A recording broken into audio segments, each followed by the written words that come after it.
Hello YouTube, and hello fellow Simmers.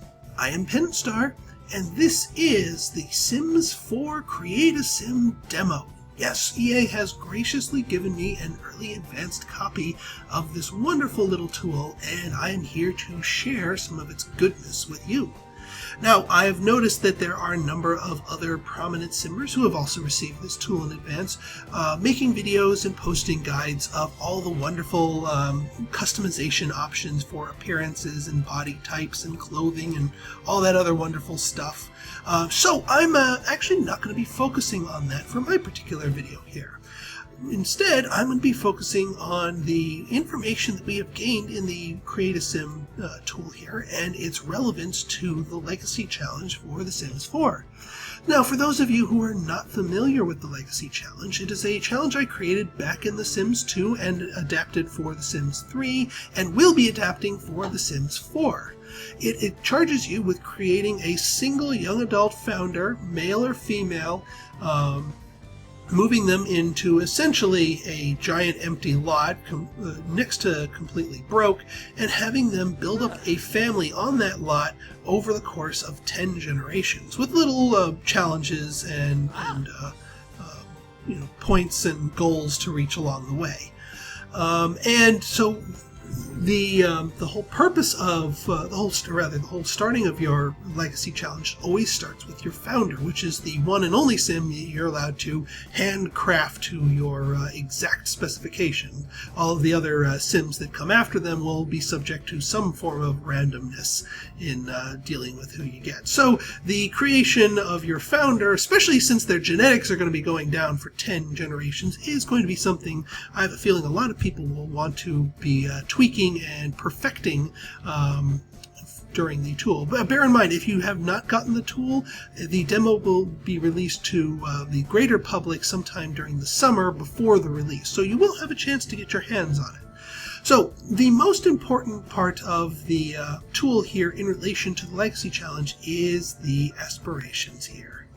So what I'm going to do is I'm just going to run through all of the aspirations, give you sort of my take on what some of the traits might mean and how they might affect your sim, so that you can sort of see them in advance and start planning out what your sims might look like. So let's get started. So the first thing you need to choose is an aspiration. Now, this looks like a combination of both a skill and a lifetime want, because picking one of these not only gives you, a bonus to a specific type of action or a specific type of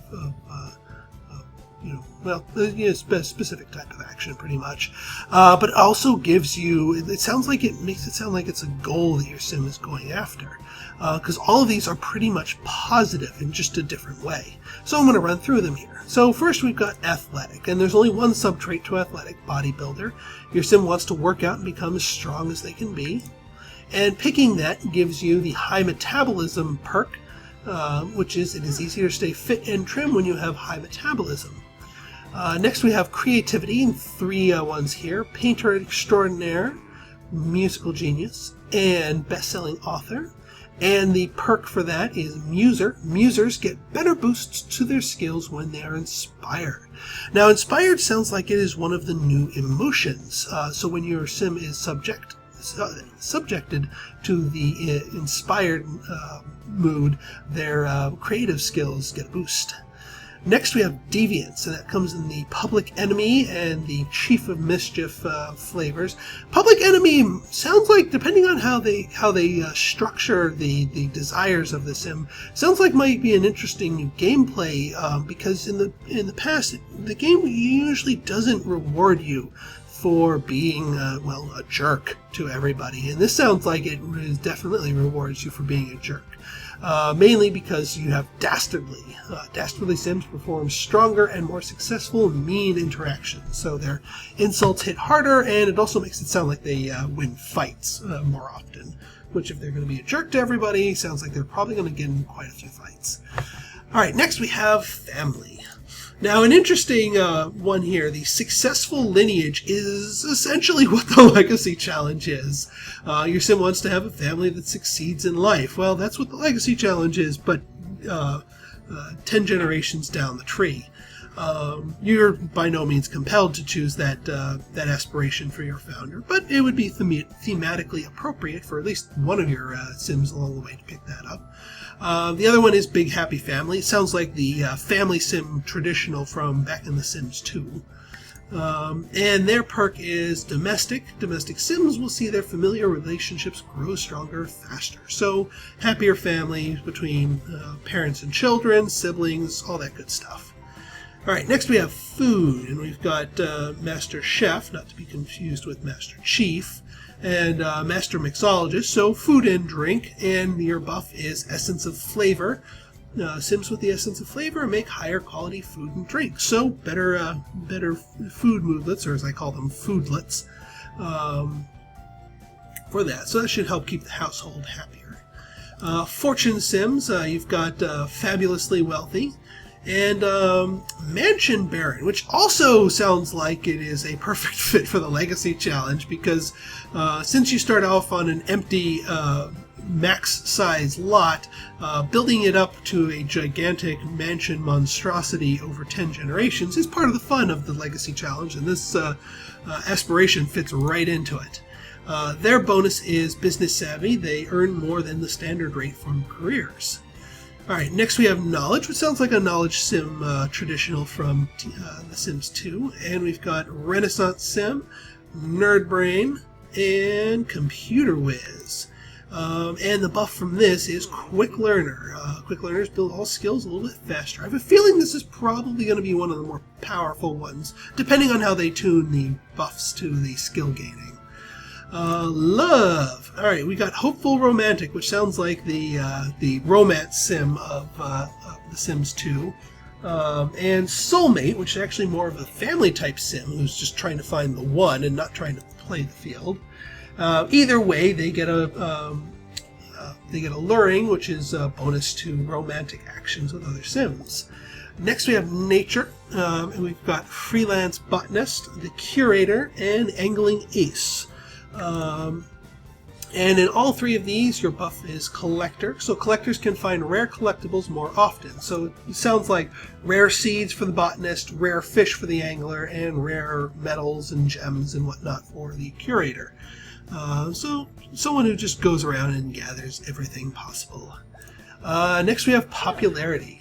Now, this one's an interesting joke star. Now, there have been traits in the past where they focused on a sim being funny, the good sense of humor trait from The Sims 3, but it's never really risen to the point where that's what your sim wants to do in life. So I'm curious to see how they play up the joke star and what their goals are going to be like. Next we have the Party Animal, which wants to throw and attend parties.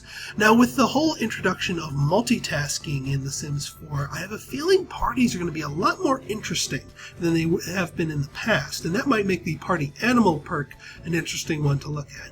And then lastly, Friend of the World, aka the traditional popularity sim from The Sims 2, trying to keep and maintain as many friends as possible, which may or may not be difficult depending on how they implement friendship-relationship decay. Now, that's just the tip of the iceberg here. This is just your large governing trait. In addition, you have three sub-traits that you can pick. And these sub-traits are not bound to based on what your overriding trait is, so you can mix and match however you want. So that can create some Sims with a very diverse personality set. So let's dive right in. So we have 4 different categories here. First one is emotional, and we have active. These Sims tend to be energized, can pump up other Sims, and may become upset if they don't exercise for a period of time. Cheerful. These Sims tend to be happier than others. Just sounds like an overall bonus to happiness, never a bad thing. Creative. These Sims tend to be inspired, so it sounds like they get the inspired mood more often. They can share creative ideas with other Sims, sounds like they can maybe pass that mood along to others, and they become upset if they're not creative for a period of time. Now you'll notice that there's a set of a sort of a running theme where these traits govern something that your Sim is good at and or likes to do, But if they don't do that thing for a while, they become upset, which is a good thing. I like the idea of these traits having both bonuses and penalties self-contained. So let's carry on. Genius tend to be focused, which sounds like an emotional state, can share ideas with other Sims, and they become upset if they haven't improved their mental skills for some time. Gloomy tend to be sad, sigh to other Sims, and while sad, gain a boost to their creative skills. So even something that's traditionally kind of, well, perceived negatively, there's still a silver lining to it. So you can have sort of a tragic, tortured artist type archetype who's rocking the gloomy trait there. Goofball tend to be playful. Oh yeah, I'll do all these. I'll do all the emotes so you can see them. There's gloomy. And genius. I'm not sure if he's trying to think or explode my head here. Hot-headed. These Sims tend to be angry, can rile up other Sims, and become angry when targeted with mischief. Now, that sounds purely negative, but I'm wondering that if being in the angry emotional state will actually give you bonuses to some things, like, say, working out. Romantic. Sims tend to be flirty, and may become sad if they don't have new romantic social interactions. And self-assured. These Sims tend to be confident. Now, I'm not too sure how confidence moves into the field. I mean, to my understanding, Sims are still under your control. You can't take you can still take a shy Sim and force them to perform in front of other people. They might react horribly to it, but you can't, to my knowledge, they won't deny you that. My thoughts are with the whole confident idea is that they might, if a Sim tries something and fails, they might become sad or upset or whatnot, whereas a confident Sim might be able to better shrug off those negative moodlets or negative emotions from the failures and just try again. So it's more of a perseverance thing. Just, again, that's just me reading into it. I have no inside knowledge as to what the confident trait's going to be in terms of in-game benefit. So next we move on to hobbies. We have art lover. Sims gain powerful moodlets from viewing works of art and can admire and discuss art in unique ways. So we still have moodlets in the game, and it's like having a well-decorated house will make these guys even happier. Bookworm. These Sims gain powerful moodlets from reading books and can analyze books and discuss books in unique ways.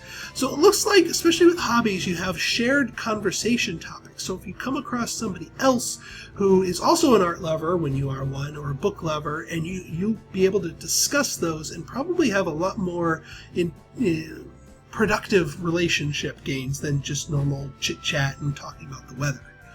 As it was in Sims 3. We have foodie. Sims become happy and have fun while eating good food. Now that's a first. I've never seen... Well, no, when your Sims go out to eat in The Sims 3, they gain some fun. But I've never actually seen a Sim just naturally gain fun from food. But, you know what? It makes a lot of sense. Uncomfortable when eating bad food, aren't we all? And can watch cooking shows for ideas. And it might go into an inspire. I wonder if the inspired moodlet can apply to things other than art, like maybe cooking. We've got geek.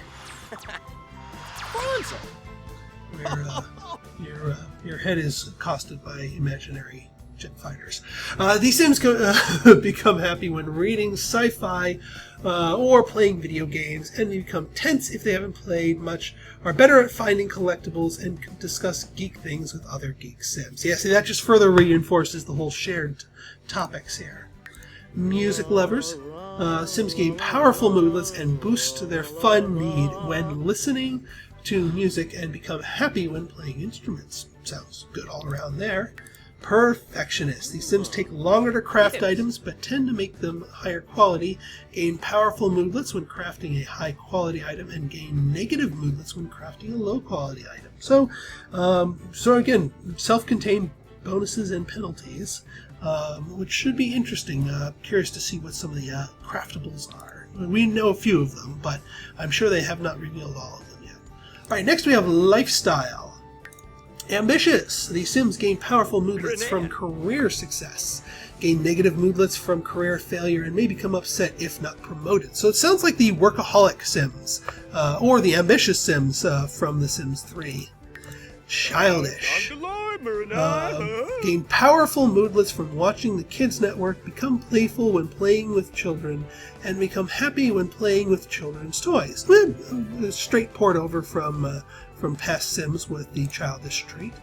Clumsy. The Sims tend to fail more often at physical activities, tend to laugh at failure instead of becoming upset.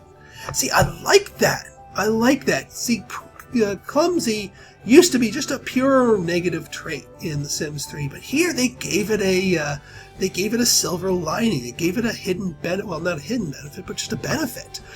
So even if you're trying to make a spastronaut here, you're still going to get some benefit out of doing so. Glutton. These Sims have a greater negative reaction to hunger, always enjoy eating no matter the quality of the food, and will eat spoiled food. So, yeah. Human garbage disposals. Insane! These Sims can talk to themselves and have unpredictable emotions. This sounds like a very fun trait. I'm going to leave it at that. Lazy! These Sims gain powerful moodlets from watching TVs and napping, as well as comfortable furniture, may become fatigued more quickly from exercise, and grow tense when performing household chores. That sounds about right to me. Loves the outdoors. Sims can enthuse about nature and other Sims, and become happy when outdoors. Straight port from The Sims 3. Materialistic. These Sims can admire and brag about possessions and become sad when they haven't purchased a new item for a period of time. A complimentary one to a lot of Sims. That works for me. Neat. These Sims become happy and have fun when performing household chores. I don't remember if Neat Sims did that in The Sims 3. They might have. They have a cleaning frenzy. It sounds like an emotion. And clean all the things! And become really uncomfortable in dirty surroundings. Sounds good there. And the antithesis of that is the slob. Sims are not affected by dirty surroundings, make household items dirtier faster, and can rummage for food and garbage. Yep, slob classic. Snob. The Sims can critique work on low-quality items, are bored by lowbrow television, and gain confidence around other snob Sims. See, there's that confidence trait there. I'm wondering how that confidence level can play in, because I don't know if confident by itself is going to be an emotion, or if it's sort of like a modifier, something underpinning the success and failure of your endeavors. So I'm definitely curious about that confidence. And lastly, we have social. We got the bro sim. These Sims can bro hug other bros and gain confidence around other bros. There's that confidence trait again.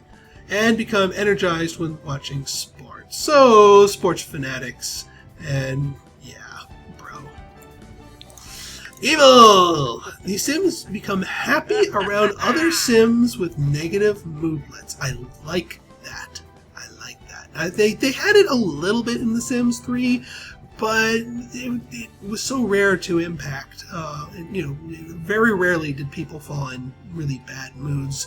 That the evil Sims very rarely got the positive mood from that. But it sounds like Sims are going to be a little bit more prone to negative moods in this one, which is a good thing. It gives you a more diverse thing. And I mean, really, people can't be happy all the time. They can laugh maniacally and discuss evil plans and become angry when interacting with good Sims. Family-oriented. Gives you telekinesis. No. These Sims become happy around family members, become sad if they don't interact with the family for a period of time, and can boast about their family. Sounds good. We got good Sims. Alright then.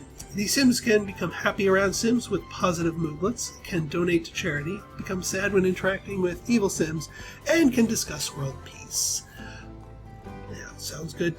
Pretty normal for good things. The good might be a really powerful trait to have for your Sims. Mainly because again, it depends on how often Sims are in good or bad moods. Really, the balance between that will determine which is the stronger trait, good or evil. Hates children. These Sims become angry around children, can become tense after try for baby, and can be mean to children. Wow. All right then.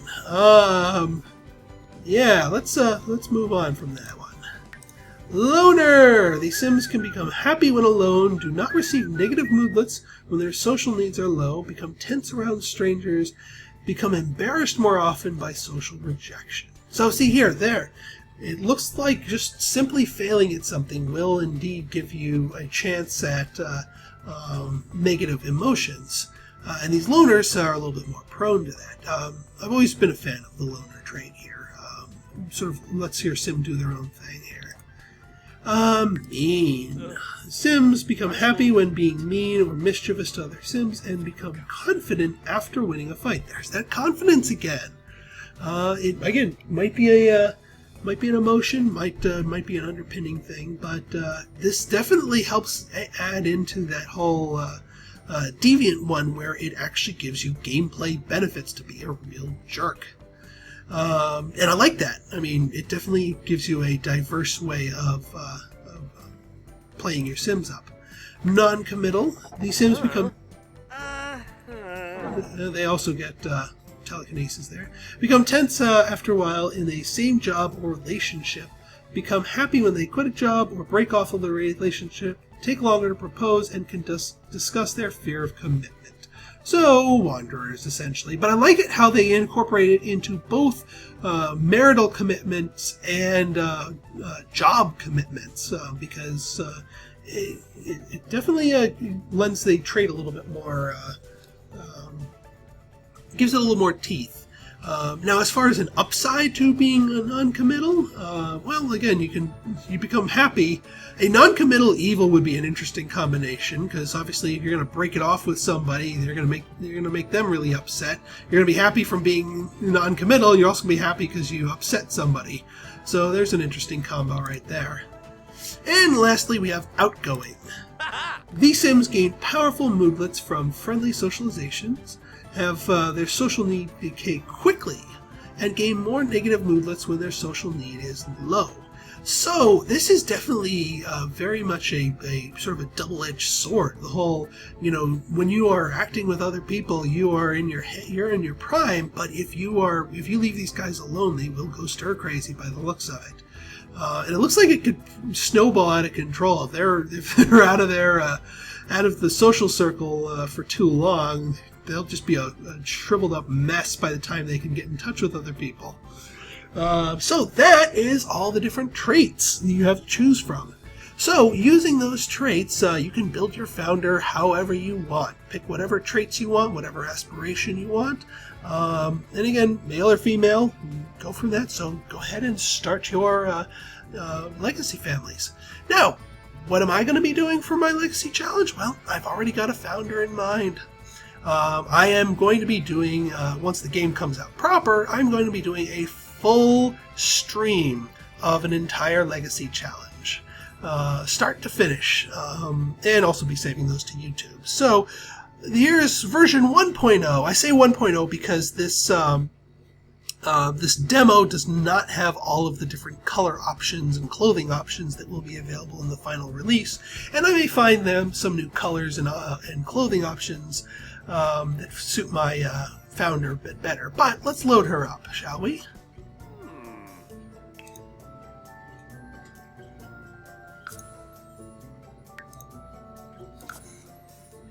So, meet Lady Cheshire Mask. So rather eccentrically dressed Sim, but for a very good reason. So what is she all about? Well, she's a best-selling author. That's a sub-one of the creative aspiration, giving her the Muser perk. She is a music lover. She is an art lover, so I pretty much cover all three of the artistic endeavors here, writing, music, and art. She is also insane, because I really want to see how the insane trait interacts with all of the artistic traits. Because just the fact that the insane trait specifically says, where is the area? Talk to themselves and have unpredictable emotions. So they could have emotions that might not even be available to other Sims. And I'm wondering if creating art, creating music, writing, while under the thrall of one of these unpredictable, strange emotions, is going to produce some interesting works of art. So that's how I'm going to be starting my Legacy Challenge here with Lady Cheshire Mask. How things are going to be progressing with her, and what her final form will look like will be determined once the formal game comes out. So, if you like this video and you want to see more, tidbits and whatnot, and you also want to see more videos from me regarding The Sims, go ahead and hit that subscribe button. Leave me a like, and by all means, leave me a comment. Your feedback is always appreciated. Also, if you are interested in seeing some of the more clothing and design-oriented aspects of the CAS Demo, I would highly recommend checking out my wife's demo video of the CAS Demo, Imagining Mystic. I will provide a link to her channel and a link to her video in the description of this video, so you can pop over there to see some of the more visual and stylistic bits and pieces of the CAS Demo here. So I hope you all enjoyed. So until next time, this has been Pinstar, signing out. Take care, everybody.